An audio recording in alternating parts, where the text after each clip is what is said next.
बात करने वाले हैं मन्नापुरम फाइनेंस लिमिटेड के बारे में। यहां पर एक बहुत ही अच्छी अपॉर्चुनिटी नजर आती है और वो अच्छी अपॉर्चुनिटी इतनी है कि आने वाले टाइम में ये यहां से 200% रिटर्न भी दे सकता है, 500 भी दे सकता है और 10 गुना भी हो सकता है। ये डिपेंड करता है कि हमारा इसमें होल्डिंग पीरियड क्या रहने वाला है, हम कितने टाइम के लिए इसको रखने वाले हैं। कंसिस्टेंट परफॉर्मर रहा है ये।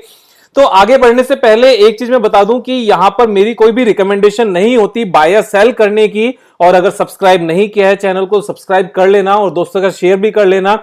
ये एक एजुकेशनल वीडियो है, आपको इससे एजुकेशन लेनी है, चीजों को समझना है कि हमें बिजनेस एनालिसिस और फाइनेंशियल एनालिसिस और टेक्निकल एनालिसिस को एक साथ कंबाइन टुगेदर एक बुके के रूप में कैसे देखना है और कैसे इन तीनों चीजों को एक साथ एनालाइज करके तब हमने एक कॉल लेनी है कि हमें इसको बाय करना चाहिए या नहीं करना चाहिए। तो सबसे पहले एक बार बिजनेस को ही देख लेते हैं। मन्नापुरम फाइनेंस लिमिटेड, हम जब वेबसाइट पर गए और वेबसाइट पर प्रोडक्ट्स में देखा तो यहां पर प्रोडक्ट्स में online gold loan, SME finance, forex money transfer, vehicle loans, door step gold loan, tour and travel loan, personal loan, micro finance loan, means सभी तरह के इनके पास लोन हैं। उसके बाद में जब हम सब्सिडरी कंपनीज की बात करते हैं तो जो चीज यहां पर प्रोडक्ट्स में यहां पर मिसिंग थी that was the housing finance loan, वो यहां पर कवर हो जाती है। Manappuram home finance limited is the subsidiary of this company.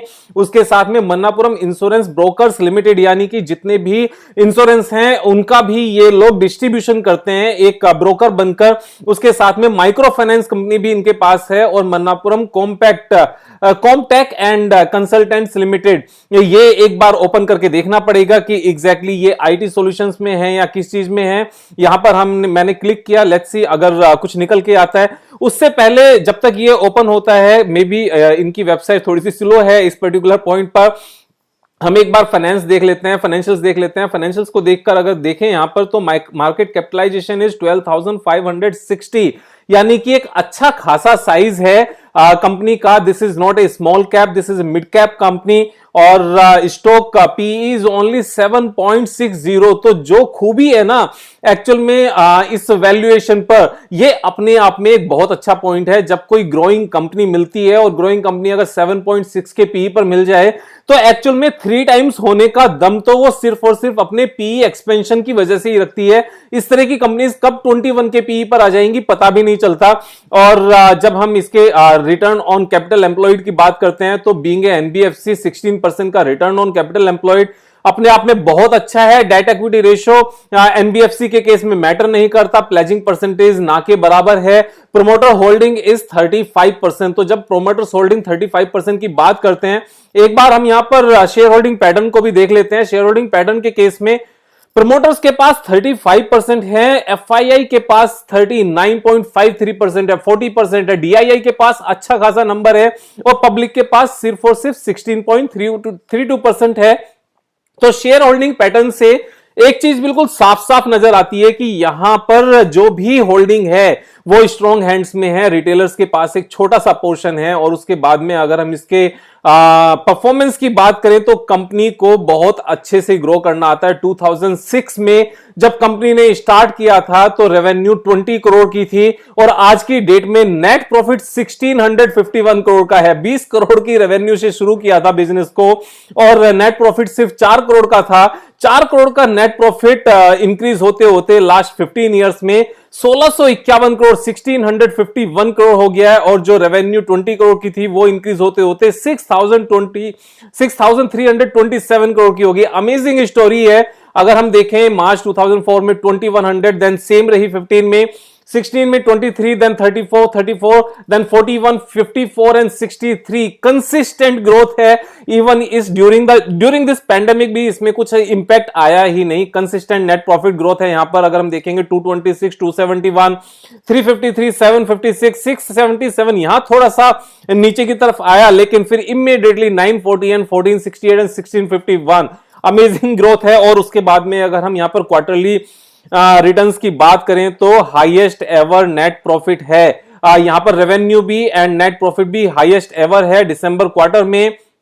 पिछले 3 साल में अगर हम क्वार्टरली ग्रोथ देखें लगातार ग्रोथ है और नेट प्रॉफिट में भी लगातार ग्रोथ है और पिछले क्वार्टर्स में भी लगातार अच्छी ग्रोथ है। हाईएस्ट एवर नंबर्स हैं।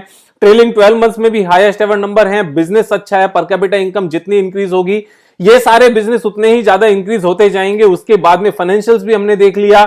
उसके बाद में अगर टेक्निकल पैरामीटर्स की बात करें तो अगर मैं बाकी ड्राइंग्स हटा दूं, यहां पर अगर हम देखें तो ये एक बहुत ही स्ट्रॉन्ग सपोर्ट पर ट्रेड कर रहा है। अगर हम पैंडेमिक के बाद का टाइम लेकर चले तो इसी प्राइस पर ये आया, फिर ऊपर गया, फिर सेम प्राइस पर आया, ऊपर गया, फिर सेम प्राइस सपोर्ट ली, यहां पर सपोर्ट ली, फिर ये अभी जो एक रेंज में सपोर्ट ले रहा था वो ये रेंज थी। उसके बाद में करंट में फिर से ये सेम सपोर्ट में आ गया है, तो लगातार यहां पर ये सपोर्ट ले रहा है। और अगर पिछले हम 18 मंथ्स की बात करें तो ऑलमोस्ट सेम प्राइस पर ये जून 19 में था। और अगर हम जून 19 के रिजल्ट्स की बात करें, क्वार्टरली रिजल्ट्स में अगर हम पहुंच जाएं तो जून 19 में जो नेट प्रॉफिट था वो 264 करोड़ था, अभी 482 करोड़ है। जो हमारा रेवेन्यू 1191 करोड़ था वो 1644 करोड़ है। तो लगातार यहां से नेट प्रॉफिट इंक्रीज हुआ है तब से लेकर अब तक, लेकिन प्राइस सेम लेवल पर है। उसका सिर्फ एक ही रिजल्ट निकलता है कि यहां से ये अच्छा खासा भागेगा। Nobody will be able to stop it from here. यहां से ग्रोथ है ही है। अगर हम इमीडिएटली शॉर्ट टर्म की बात करने लगे तो यहां से लेकर जो इसकी रेंज का हाई लेवल था 26%, तो ये तो यहां से आना ही है। मैं इसको थोड़ा सा यहां से बड़ा कर देता हूं जिससे थोड़ा सा अच्छे से समझ में आ जाए, ये प्राइस ठीक से नजर आने लगे।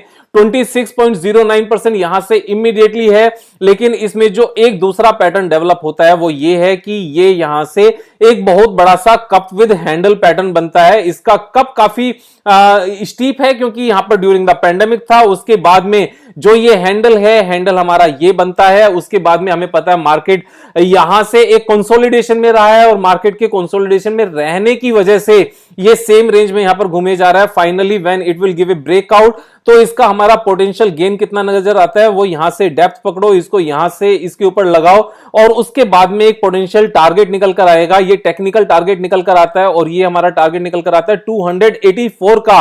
अब अगर करंट प्राइस से लेकर 284 तक का हम प्राइस लेवल देखने लगे कि यहां से लेकर ये कितना है, तो ये नजर आता है 89.21%। तो टेक्निकल टारगेट है 89.21% का यहां से ग्रोथ का। और अगर हम अदरवाइज बात करने लगे, अगर हम एक बार वीकली चार्ट देखने लगे कि कंपनी में कितना दम है और पहले इसने किस तरह से परफॉर्मेंस दिखाई है, तो यहां पर ये 2010 जब 2008 और 10 की बात है, जब सब प्राइम आया था, उसके बाद में लगातार डाउन टर्न था। उसके बाद से यहां पर ये 10-11 रुपए से लेकर यहां तक 181 तक गया था, 194 तक। यानी कि जब कंपनी का ये शेयर चलना शुरू करता है तो उसके बाद में 19 गुना भी हो जाता है, 19 टाइम्स भी हो जाता है 4-5-6 साल में। तो यहां से सीधी सीधी ग्रोथ है। अभी अगर हम इसके ऊपर कप विद हैंडल पैटर्न के बेस पर भी बैट करें तो यहां से सीधा सीधा 89% का यहां से ग्रोथ नजर आता है। सुपर बिजनेस है और सुपर भी इसके फाइनेंशियल्स हैं, टेक्निकल चार्ट पैटर्न भी बोलता है। और यहां पर एमकॉम की अगर जो इनकी वेबसाइट है उसकी बात करें तो मोबाइल एप्लीकेशन डेवलपमेंट में ये आ चुके हैं। ये एक सब्सिडरी कंपनी है, ये भी कब आके बड़ी हो जाएगी और इसका भी कब आईपीओ आएगा, देखो